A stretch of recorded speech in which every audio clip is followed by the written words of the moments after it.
Big data, big insights. What is big data? There is a revolution in the lifestyle of people which have been affected by big data. Our food habits, our healthcare, our traveling, our scientific pursuits, you name it, and everything has changed 360 degrees. देखो आजकल लोगों की ज़िंदगी बहुत almost change हो गई है। हमारे खाने की आदतें बदल गई है, हमारे सफ़र करने का हम जो चीज़ों को साइंटिफिक नज़रिए से देखते हैं, और everything in life is changed.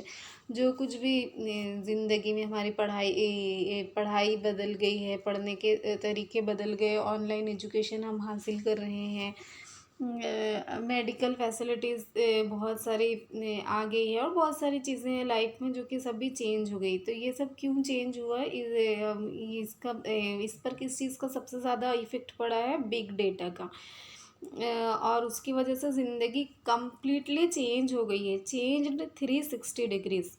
The massive data available with us can really work wonders. जो बहुत सारा मैसिव यानी लार्ज, जो बहुत सारा डाटा हमारे पास में है, उसकी वजह से जो भी काम होता है, मतलब एक फिंगर टिप्स पे सारी दुनिया की मालूमात विद इन ए सेकेंड हमको मिल जाती है।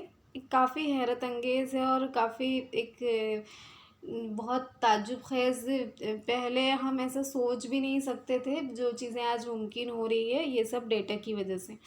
फ्रेंड्स, दोस्त, do you know what happens what we like a post on Facebook और share a post on WhatsApp? दोस्तों, आप जानते हैं कि क्या होता है जब हम फेसबुक पर या व्हाट्सएप पर कोई पोस्ट को शेयर करते हैं या फिर लाइक करते हैं, या visit any website, make online purchases और वॉच वीडियोस। कोई वेबसाइट विजिट करते हैं या फिर कुछ ऑनलाइन शॉपिंग करते हैं या कोई वीडियो देखते हैं, तो क्या होता है?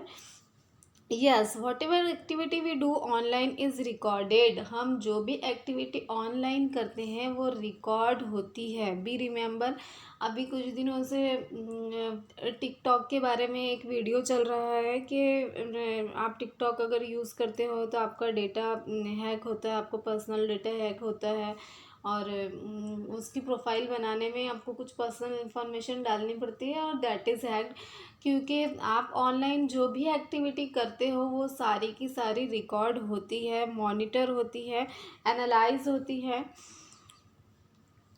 So a huge amount of data is collected. अब हर एक इंसान इंटरनेट का इस्तेमाल कर रहा है, हर एक इंसान डेटा का इस्तेमाल कर रहा है, और लोग डेटा और पोस्ट कर रहे हैं, शेयर कर रहे हैं, फिर वो जो करते हैं, जो ऑनलाइन उन्होंने परचेज़ किया वो भी रिकॉर्ड हुआ, जो कुछ भी ऑनलाइन एक्टिविटी करते हैं वो भी रिकॉर्ड होती है। तो उसकी वजह से बहुत सारा डेटा जमा हो गया है।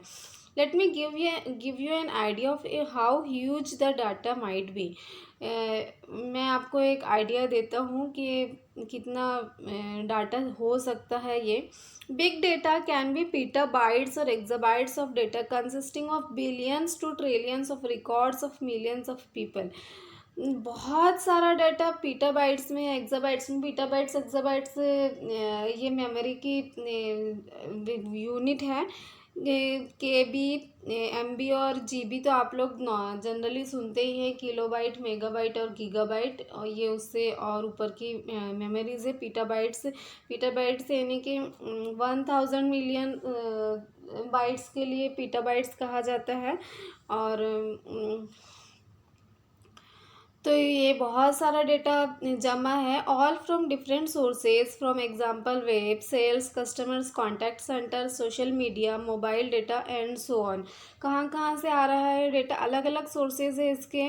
वेबसाइट आप सर्च करते हो, आप कुछ सेलिंग करते हो, आप कुछ परचेस करते हो, कस्टमर की डिटेल होती है, सोशल मीडिया, मोबाइल, आपका पर्सनल मोबाइल डेटा। पर अगर आपका जो भी पर्सनल मोबाइल डेटा है, आपने उसे आपके व्हाट्सएप के स्टेटस में डाला है, फेसबुक पे डाला, तो वो रिकॉर्ड हो गया, वो मॉनिटर भी होता है, एनालाइज भी होता है, दैट इज़ डिफरेंट थिंग। पर वो रिकॉर्ड तो हो गया इनिशियली, यानी वो भी एक डेटा जमा हो गया है। तो बहुत सारे ऐसे लाखों करोड़ों लोगों का करोड़ों में बाइट्स में ये डेटा होता है। The data available to industries and companies is enormously increasing in volume, variation, velocity, veracity and value. और ये सारा डेटा जो इंडस्ट्रीज को, कंपनीज को अवेलेबल होता है, और जो दिन ब दिन इसका वॉल्यूम बढ़ रहा है, इसकी वेलोसिटी बढ़ रही है, और ऑब्वियसली इसकी वैल्यू भी बढ़ रही है। Such a big data is easy to obtain but so massive that it challenges the current computing technologies, and hence big data analytic is used to give insights that were previously incomprehensible. ये सारा data हासिल करना तो बहुत आसान है, लेकिन उतने सारे डेटा को एनालाइज करना और उसको समझना ये मुश्किल है। देखिए, आप सपोज़ आप ये डालते हैं कि किन चीज़ों से कैंसर नहीं होता है, कैंसर बचने के लिए कौन सी चीज़ें नहीं इस्तेमाल करना चाहिए, तो आपको इतनी चीज़ें इंटरनेट पे देखने के लिए मिलेंगी। वहाँ पे सिर्फ पान, तंबाकू, शराब नहीं होता, बल्कि बहुत सारी चीज़ें। आप प्लास्टिक में गर्म खाना मत खाओ, आप नॉन स्टिक पैन का इस्तेमाल मत करो, and there are number of things कि आपको ऐसे लगेगा कि हर एक चीज़ से कैंसर होता है। तो ये क्या है, लेकिन एक्चुअली ऐसा होता नहीं है। क्या है कि सब तरफ से डेटा आ रहा है, हर कोई पोस्ट कर रहा है, उसमें जानकार बंदा भी है, जो नहीं जानता वो भी बंदा है, जो प्रॉपर सर्टिफाइड है उसने भी पोस्ट किया है, जो एक लेमैन है उसने भी पोस्ट किया है। तो पूरा मैसिव डेटा जमा हो गया है, और आप भी एक आम इंसान के लिए उसको एनालाइज करना बहुत मुश्किल होता है, और वो समझ नहीं पाता है। अभी ये कोरोना वायरस के बारे में भी इतनी सारी चीज़ें चल रही हैं, तो एक मैसिव डेटा है, अलग अलग तरीके से लोग पोस्ट कर रहे हैं, अलग अलग चीज़ें पोस्ट कर रहे हैं, उसके क्योर के लिए भी बहुत सारी चीज़ें पोस्ट की जा रही है। आप ऐसा खाओ, आप ऐसे गर्म पानी पियो, आप ऐसा करो तो कोरोना की बीमारी नहीं होगी। बहुत सारे लोग ये भी डाल रहे हैं कि ये कोई बीमारी ही नहीं है, ये कोई कंस्पिरेसी है, उसकी वजह से कुछ लोग केयर नहीं ले रहे हैं और फिर ये बीमारी बढ़ रही है। साथ ही साथ फेक न्यूज़ेस भी बहुत सारी आ रही है। जैसे अभी 3 दिन पहले एक न्यूज़ आई थी, और वो इतनी ऑथेंटिक बना के दी गई थी कि पहले वही न्यूज़पेपर में भी आई थी, not only in social media, कि नागपुर में किसी ने लॉकडाउन खुलने पर पार्टी की, 70 लोगों को उसकी वजह से कोरोना हो गया, 700 लोगों को क्वारंटाइन किया गया। बाद में कल ही वो न्यूज़ आई कि वो न्यूज़ पूरी तरह से फेक थी, और जिस इंसान का उसमें नाम लिया जा रहा है कि उसने पार्टी की, वो तो एक बहुत गरीब मज़दूर है, और उसके पास में तो रोज़ के खाने के लिए मुनासिब रकम नहीं है, तो वो ये पार्टी कैसे कर सकता है। तो कैसे ऐसे सब तरफ से डेटा आता है, सब लोग उसको अपने हिसाब से मैनिपुलेट करते हैं, अपने हिसाब से पोस्ट करते हैं। तो एक लेमैन के लिए, एक आम इंसान के लिए ये एनालाइज करना बहुत मुश्किल होता है कि क्या सही है और क्या गलत है। Big data analytics is the complex process of examining large and varied data sets or big data to uncover information.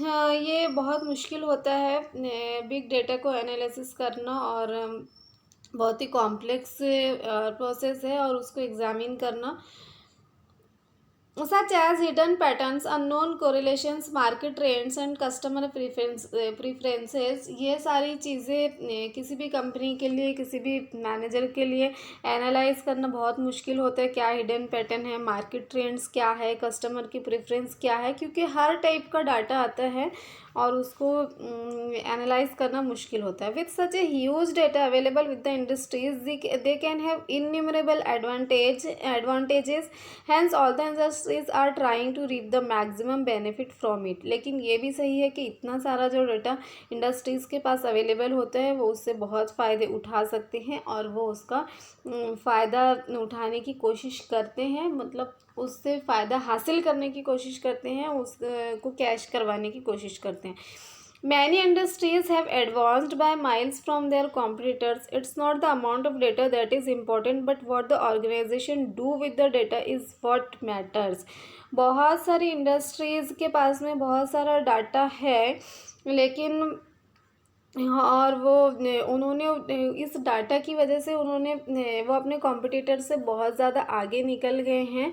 लेकिन ये सिर्फ इसलिए नहीं मुमकिन हुआ है कि उनके पास में डेटा बहुत है। डेटा तो हर किसी के पास में बहुत कुछ है, हर किसी की फिंगर टिप्स पे डेटा अवेलेबल है।